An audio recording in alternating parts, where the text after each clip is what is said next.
Olá, povo de Deus, estamos unidos em nome do Pai, do Filho e do Espírito Santo. Amém.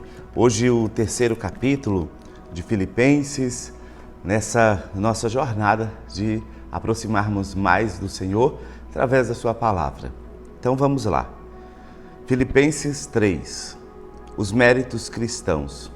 No mais, meus irmãos, alegrai-vos no Senhor. Tornar a escrever-vos as mesmas recomendações, a mim, por certo, não me é penoso, e a vós vos é conveniente. Cuidado com esses cães, cuidado com esses charlatães, cuidado com esses mutilados, porque os verdadeiros circuncisos somos nós que prestamos culto a Deus pelo Espírito de Deus, e pomos nossa glória em Jesus Cristo e não confiamos na carne. Paulo está chamando a atenção para... E, aliás, os apóstolos, desde o início da igreja, vai chamando a atenção. João também chama a atenção para as falsas doutrinas, para os falsos conhecimentos que vão entrando ali, fazendo de conta que é de Deus, mas que não é de Deus. Então, essas doutrinas estranhas que vão aparecendo, na verdade não é recente, né? Desde aquele momento inicial da igreja já era um cuidado que os apóstolos chamavam, né, o povo a esse cuidado. Então tenhamos muito cuidado, às vezes nós somos muito visitados por pessoas que trazem outras doutrinas contrárias à nossa, e às vezes as pessoas, principalmente os católicos, muitas vezes misturam cristianismo com outras religiões. Por exemplo, o espiritismo. O que é que busca o espiritismo? O que é que diz o espiritismo? Aqui eu não estou para falar mal desse ou daquele. Estou para dizer essa diferença. O espiritismo e o cristianismo, eles são totalmente opostos. Tem gente que acha que não, que é como se fosse igual. Não, é totalmente diferente. Por quê? O espiritismo acredita na reencarnação. A pessoa morre, depois ela reencarna, e ela vai reencarnando e melhorando. Nós, cristãos, não cremos nisso. Então, ou você é cristão, ou você é espírita, mas não dá para você ser um pouquinho dali, um pouquinho daqui. E, principalmente, não dá para você dizer que é cristão, principalmente cristão católico e espírita, porque nós acreditamos na ressurreição. Nós acreditamos que nós recebemos como dom de Deus, como presente, essa única vida. E é nessa vida que nós precisamos resolver todas essas querelas que nós temos, todos os problemas, as dificuldades que nós temos, nós precisamos resolver nessa vida. Está aí a grande diferença. Em outras religiões que acreditam na reencarnação, eles vão acreditando que a pessoa vai melhorando a partir desse reencarnar-se. Então, nós não. Então, se você é católico, se você não é católico, mas é cristão, nós cremos que nós recebemos uma única vida como um presente do Senhor e nós vamos prestar contas dela. E é no final que nós vamos, dessa única vida, depois, claro, vai ter o julgamento final, que nós iremos ganhar céu ou inferno. Mas, lembrando que para nós, cristãos, não há uma reencarnação. Né? Nós não acreditamos na reencarnação. Então, assim, às vezes as pessoas misturam muitas coisas, um pouco daqui, um pouco dali, um pouco da outra, passou por essa denominação, passou pela outra, e daqui a pouco ela não sabe nem quem ela é de verdade. Então, continuando a leitura. Então, se você é católico, seja católico, né? No entanto, eu poderia confiar também na carne. Se há quem julgue ter motivos humanos para se gloriar, maiores os possuo eu, circuncidado ao 8º dia, da raça de Israel, da tribo de Benjamim, hebreu e filho de hebreus, quanto à lei, fariseu, quanto ao zelo, perseguidor da igreja, quanto à justiça legal, declaradamente irrepreensível. Mas tudo isso, que para mim eram vantagens, considerei perda por Cristo. Na verdade, julgo como perda todas as coisas em comparação com este bem supremo, o conhecimento de Jesus Cristo, meu Senhor. Por ele tudo desprezei e tenho em conta de esterco, a fim de ganhar Cristo e estar com ele. Então, aqui tem algo que eu queria assim comentar com vocês, que olha o que o apóstolo está dizendo. Na verdade, julgo como perda todas as coisas em comparação com este bem supremo. Que bem supremo? O conhecimento de Jesus Cristo, meu Senhor. Então, olha o que o apóstolo diz. É um bem supremo para ele o quê? O conhecimento de Jesus Cristo, nosso Senhor, né? Ele diz, meu Senhor. Lembra que vocês que vão acompanhando, que nós lemos em Oséias 4:6, que eu tenho repetido, é um versículo para a gente guardar. O meu povo se perde por falta de conhecimento. E o quanto que Deus quer ser conhecido, porque a gente só ama aquilo que a gente conhece. Então que nós possamos conhecer, buscar conhecer a Deus. Só assim nós vamos amá-lo. Nós vamos amá-lo. Então, conhecer Jesus, Paulo coloca esse conhecimento de Jesus assim, algo, como é na verdade, né? Algo grandioso, supremo, conhecer a Deus. Por ele, por Jesus, né, tudo desprezei e tenho em conta de esterco, a fim de ganhar Cristo e estar com ele. Paulo está apaixonado por Jesus. Ele conhece tudo por revelação, Jesus revela a Paulo, e ele, tendo recebido aquela revelação, ele despreza tudo por amor a Deus, a Jesus. Não com minha justiça, que vem da lei, mas com a justiça que se obtém pela fé em Cristo. A justiça que vem de Deus pela fé. Anseio pelo conhecimento de Cristo e do poder de sua ressurreição, pela participação em seus sofrimentos, tornando-me semelhante a ele na morte, com a esperança de conseguir a ressurreição dentre os mortos. Não pretendo dizer que já alcancei esta meta e que cheguei à perfeição. Não. Mas eu me empenho em conquistá-la, uma vez que também eu fui conquistado por Jesus Cristo. E aí, você se sente conquistado por Cristo? Você já foi conquistado? Jesus já te conquistou? A gente pode responder à primeira vista assim, porque a gente quer isso. E a gente pode responder, sim, eu já fui conquistado por Cristo. Então, o primeiro critério aí para a gente ver se a gente já foi conquistado por Cristo, a gente olha os 10 mandamentos. Eu não preciso ficar aqui repetindo os 10, porque você precisa ir lá, procura os 10 mandamentos e olha se você tem cumprido, se você tem guardado os 10 mandamentos.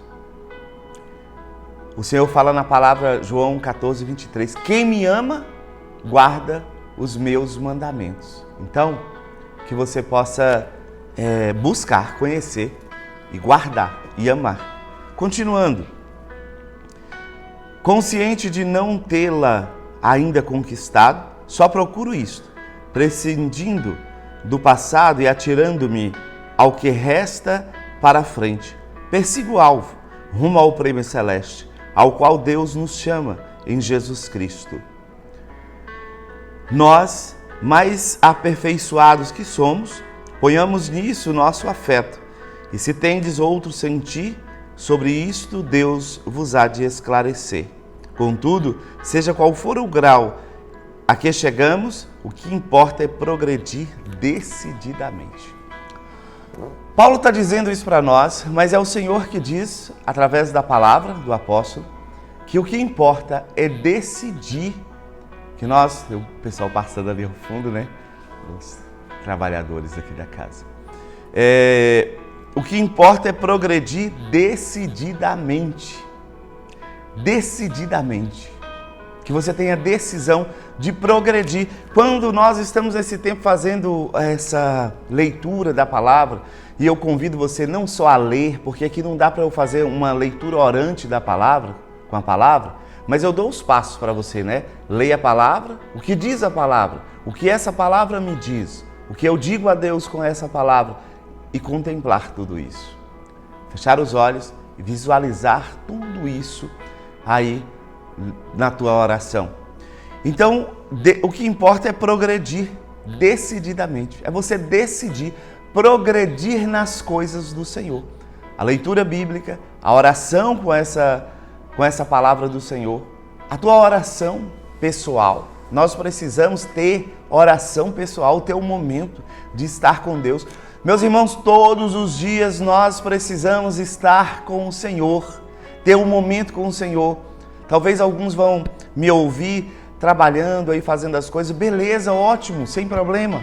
Mas depois você tem que ter o teu momento para abrir a Bíblia, para ler essa palavra e para deixar Deus falar ao teu coração. Decidir progredir espiritualmente, progredir na fé. Quantas pessoas progrediram financeiramente, progrediram materialmente, mas espiritualmente são miseráveis, pobres. A gente precisa progredir espiritualmente. Nós não somos somente o material, nós somos também espiritual. A gente precisa progredir espiritualmente. E hoje o Senhor te chama a esse crescimento espiritual, esse crescimento no conhecimento das coisas de Deus. E aí, seguindo o texto, vai dizer para nós, seguir o exemplo de Paulo. Irmãos, sede meus imitadores e olhai atentamente para os que vivem segundo o exemplo que nós vos damos. Porque há muitos por aí de quem repetidas vezes vos tenho falado, e agora o digo chorando, que se portam como inimigos da cruz de Cristo, e cujo destino é a perdição, cujo Deus é o ventre, para quem a própria ignomínia é causa de envaidecimento, e só tem prazer no que é terreno. Gente, é o que eu acabei de dizer, nós não somos somente matéria, nós precisamos crescer nas coisas humanas, o nosso conhecimento humano, mas também nas conquistas. É tão bom quando você está perto de alguém que tem sonhos, que tem metas, é uma pessoa para cima, é uma pessoa animada.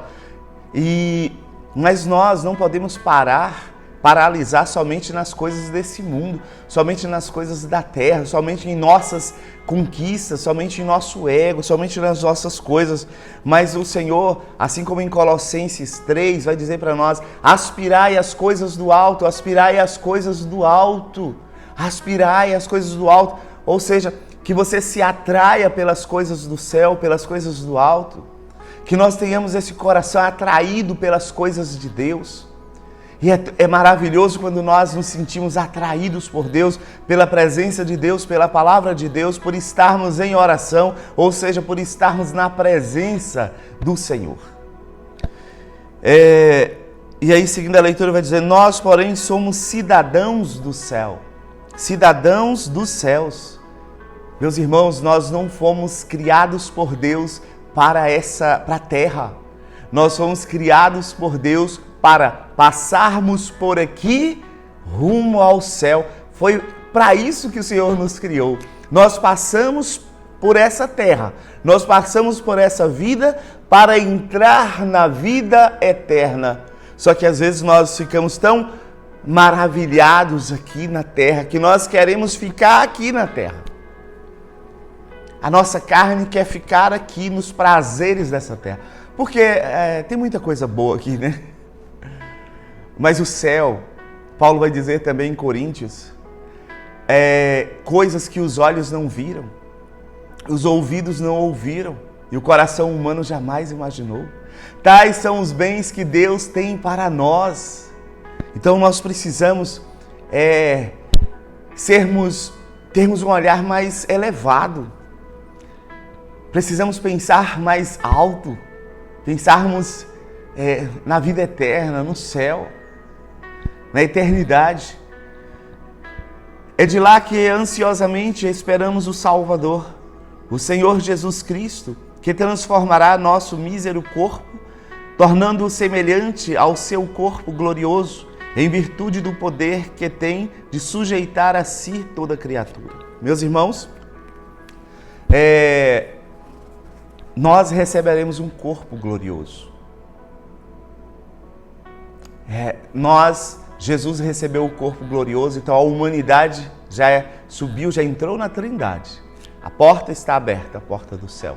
E o Senhor quer dar um corpo glorioso para nós entrarmos também para os céus, estarmos com o Senhor, no Senhor, eternamente. Então, nesse dia de hoje, peçamos a Deus, Senhor, não me deixa ficar muito envolvido aqui nas coisas da terra, nas coisas do mundo.